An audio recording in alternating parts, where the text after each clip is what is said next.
Un cri a retenti au gala. « Élise, sers le vin. » Moi, sa fille.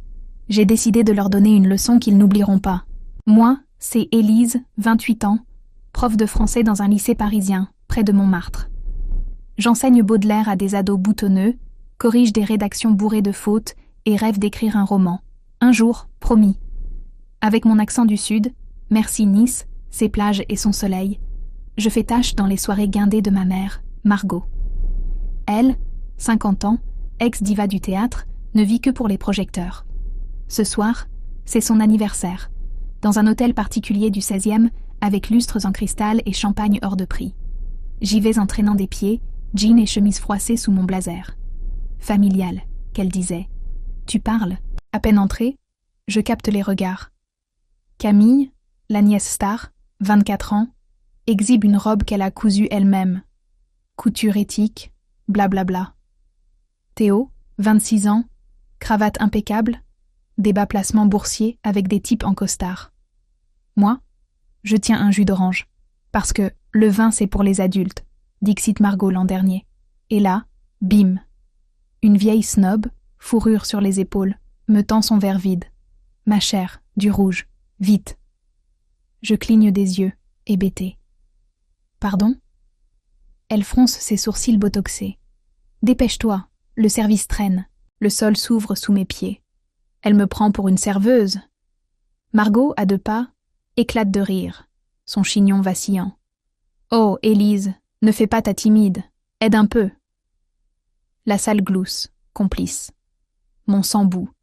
Je vois rouge. Pas le vin, l'humiliation. Bien sûr, maman, dis-je, sourire figé. Mais dans ma tête, c'est la guerre. Tu veux jouer, reine du drame ? Je vais te voler la scène. Fini la gamine qui encaisse en silence. J'imagine déjà ma revanche. Un discours cinglant ? Une blague publique ? Non, mieux. Ce gars-là sera mon terrain, et ils vont tous glisser sur ma riposte. Je repose le verre, un rictus en coin. Et vous, à ma place, vous feriez quoi ? La suite va vous scotcher. J'étais la serveuse du gala de Margot. Ce soir, ils allaient tous avaler mes mots bien affûtés. Après l'humiliation, je suis restée plantée là, verre de jus d'orange en main, à écouter les rires s'éteindre doucement.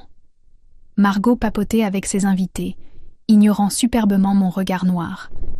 Camille ajustait sa robe comme une princesse en vitrine, et Théo lançait des clins d'œil aux financiers. Moi, Élise, prof de français, 28 ans, je bouillonnais. Serveuse, hein ? On va voir qui sert qui. Mon cerveau tournait à plein régime, comme quand je corrige une copie bourrée de fautes mais pleine de potentiel. J'ai attrapé mon sac, un vieux machin en cuir qui criait « pas chic » dans ce décor de strass, et j'ai filé aux toilettes. Là, face au miroir doré, j'ai murmuré « Élise, t'es pas une serpillière, t'es une plume, et ce soir, tu vas piquer. » Une idée a jailli, absurde mais brillante. En classe, je fais taire les bavards avec des devoirs surprises. Et si je faisais pareil ici ? Pas avec du papier, non, avec du verbe. Margot adore les discours, non ? Je vais lui en offrir un qu'elle n'oubliera jamais. J'ai sorti mon carnet. Oui, j'ai toujours un carnet. Prof, oblige, et griffonné des idées. Chère maman, reine du gala, merci de m'avoir donné un rôle. De service. Non, trop sage. À Margot, qui brille plus fort que ses lustres, mais pas assez pour voir sa fille. Mieux, mais pas encore ça. Puis, illumination. Je vais détourner son propre jeu. Elle veut du théâtre, elle aura une tirade, façon Molière revisitée, devant tout le monde. Je ricanais seule, imaginant sa tête. Tu vas voir, maman, mes élèves adorent mes impros. En revenant, j'ai croisé Théo. Alors, Élise, t'as aimé le service ? A-t-il lancé, goguenard. J'ai souri, mielleuse. Oh, Théo, attends la fin du spectacle, tu vas adorer.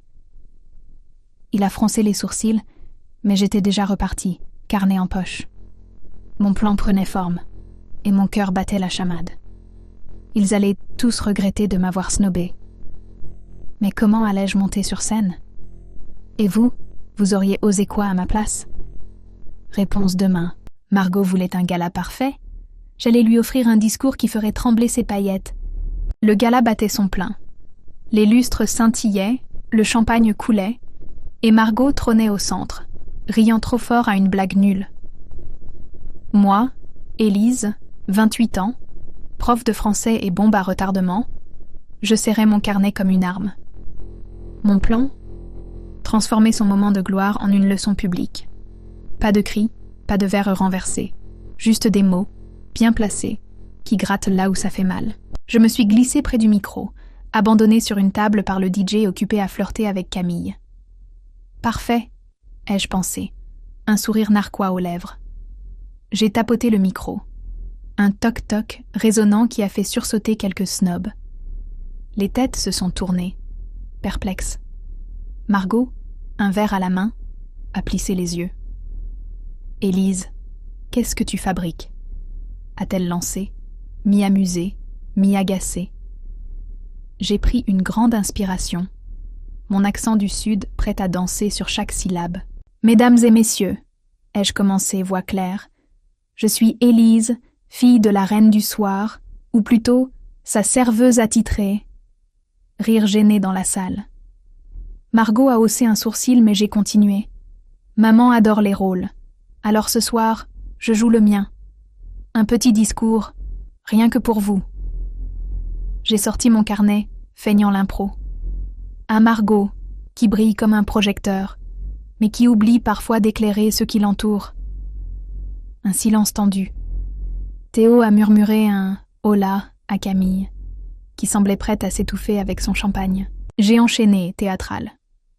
En classe, j'apprends à mes élèves à ne pas snober les petites plumes. Elles piquent plus fort qu'on croit. Quelques rires, mais surtout des regards crispés. Margot s'est avancée, rouge de colère. « Élise, ça suffit !»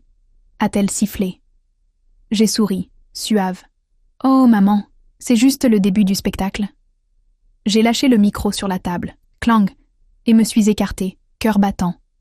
La salle bruissait, partagée entre choc et curiosité. Avais-je poussé trop loin? Et vous, vous auriez arrêté là ou continué? La suite va vous surprendre. Mon discours avait secoué le gala. Margot allait riposter, mais j'avais encore une carte à jouer. Le silence après mon clang au micro pesait comme une enclume. Les invités me fixaient, certains amusés, d'autres horrifiés. Moi, Élise, 28 ans, prof de français et désormais star imprévue du gala, je jubilais intérieurement. Margot, rouge comme une tomate trop mûre, s'est plantée devant moi, son verre tremblant. « Élise, tu te ridiculises !» a-t-elle sifflé, assez fort pour que la moitié de la salle l'entende. J'ai haussé les épaules, faussement penaude. « Oh, maman, c'est toi la reine du drame, pas moi !» Camille a accouru, jouant les médiatrices. « Tati, Élise plaisante, hein ?»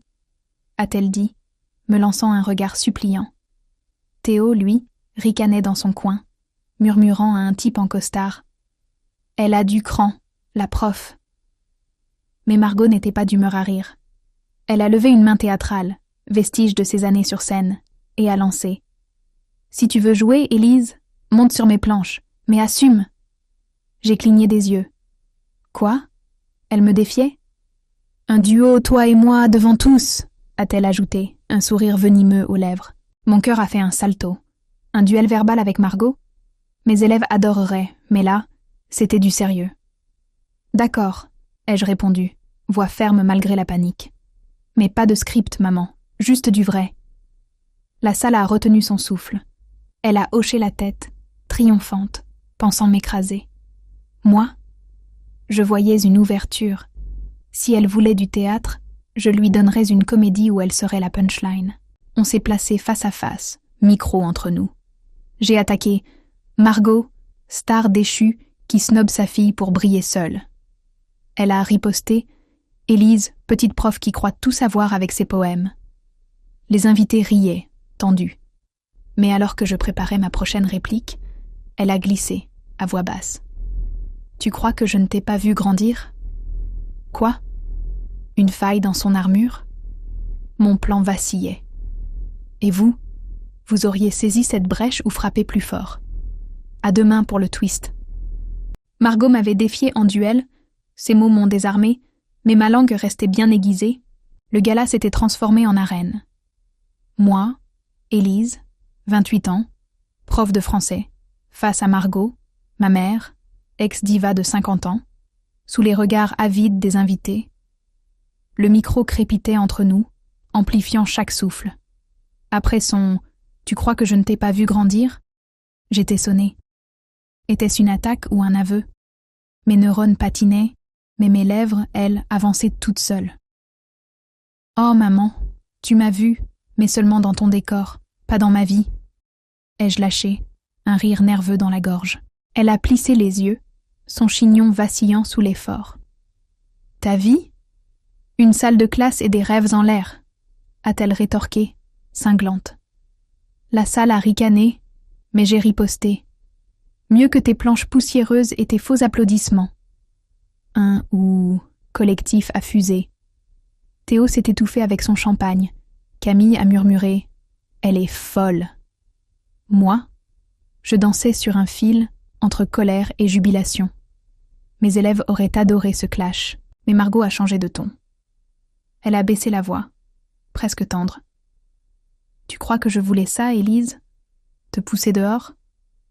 J'ai cligné des yeux, déstabilisée. « Quoi ?» ai-je bredouillé.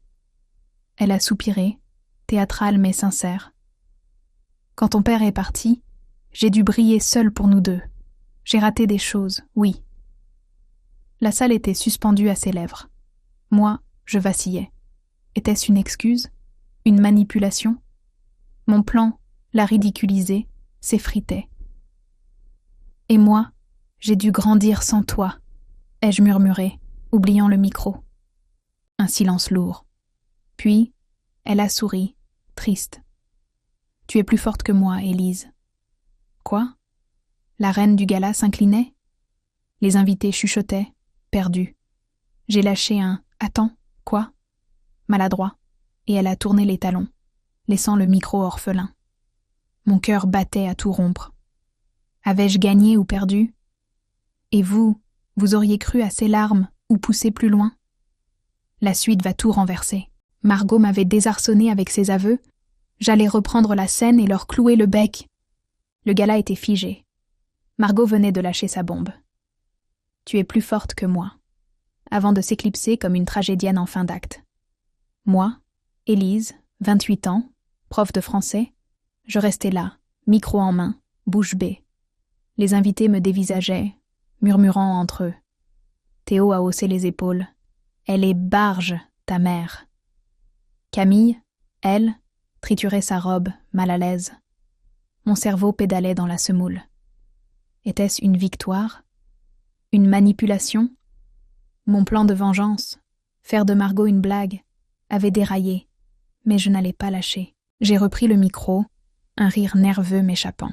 « Bon, mesdames et messieurs, on dirait que le drame familial est inclus dans le buffet. » Quelques rires timides ont fusé. J'ai continué, improvisant. « Margot voulait une scène, elle l'a eue, mais moi, je ne suis pas juste sa figurante. » Mon accent du Sud dansait sur les mots, et je sentais la salle se détendre. En classe, quand un élève me défie, je lui donne un texte à lire. « Alors, maman, ton prochain rôle, c'est toi qui le lis. » J'ai sorti une feuille de mon carnet, une vieille liste de courses, mais personne ne le saurait. Et j'ai crié « Margot, reviens, j'ai ton monologue. » La salle a éclaté de rire, pensant à une blague. Et là, surprise, elle est revenue, titubante, les yeux brillants. « Élise, arrête tes bêtises !» a-t-elle lancé, mais sa voix tremblait.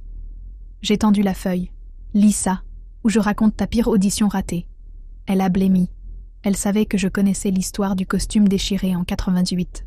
Elle a pris la feuille, marmonné, pain, œufs, vin, avant de réaliser. « C'est une liste ?» a-t-elle hurlé. J'ai ricané. « Oui, maman, ta liste de priorités. Moi, j'y suis pas. » La salle explosait, et Margot, rouge, a jeté la feuille.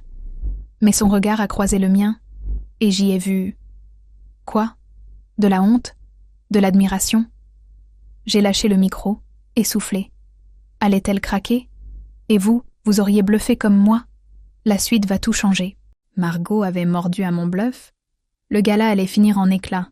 De rire ou de larmes, à voir. Le micro gisait sur la table. La feuille de course froissée au sol.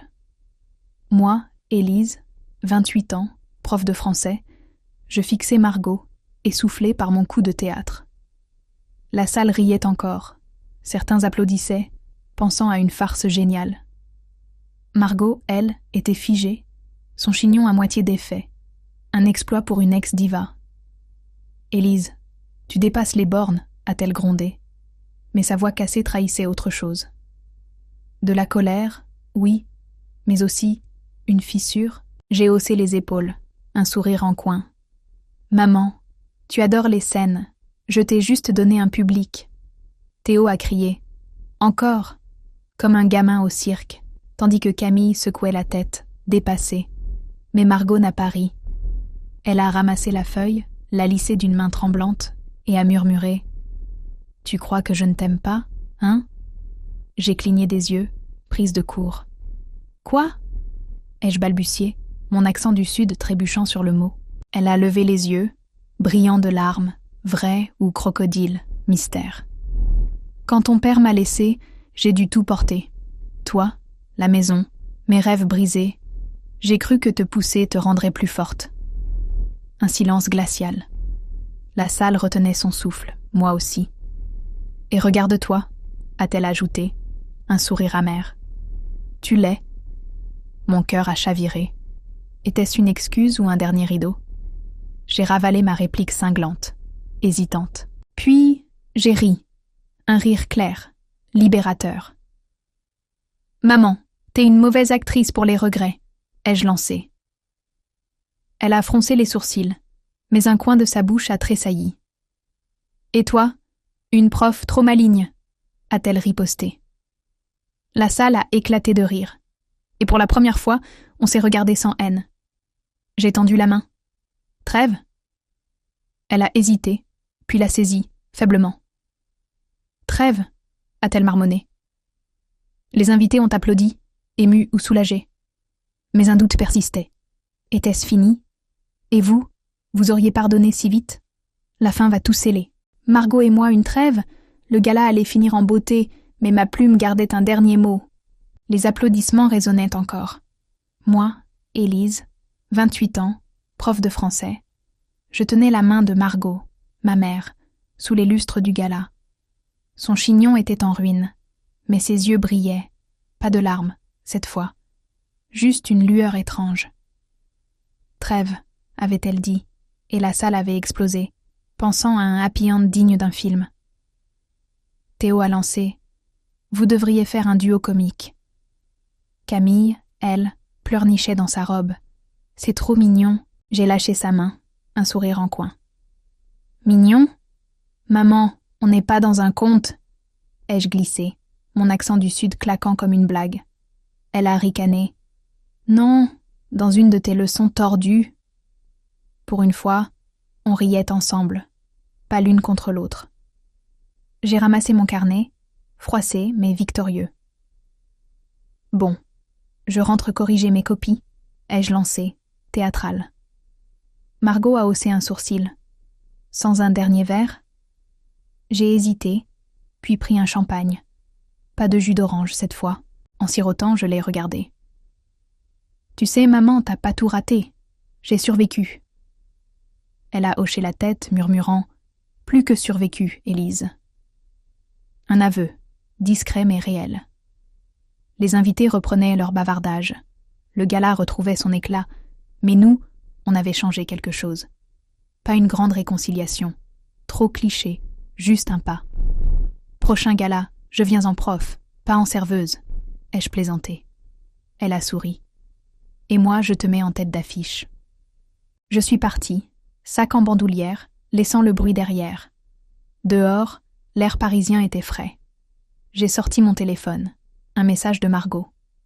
Rendez-vous dimanche, sans micro. J'ai ri. Elle ne lâchait pas. Mais cette fois, j'irai, pas par devoir, par curiosité. Le gala m'avait snobé, et j'avais volé la vedette. Pas mal pour une prof, non? Et vous, Vous auriez fait la paix ou tout brûler? Dites-moi ça en bas, et suivez pour d'autres histoires qui piquent.